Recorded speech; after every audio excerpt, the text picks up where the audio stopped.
South Korean internet service provider SK Broadband has sued Netflix, NFLX.O, to pay for costs from increased network traffic and maintenance work because of a surge of viewers to the U.S. firm's content, an SK spokesperson said on Friday. The move comes after a Seoul court said Netflix should, reasonably, give something in return to the internet service provider for network usage, and multiple South Korean lawmakers have spoken out against content providers who do not pay for network usage despite generating explosive traffic.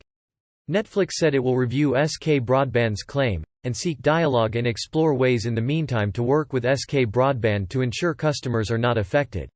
The popularity of the hit series, Squid Game, and other offerings have underscored Netflix's status as the country's second-largest data traffic generator after Google's YouTube, but the two are the only ones to not pay network usage fees, which other content providers such as Amazon, Apple and Facebook are paying, SK said.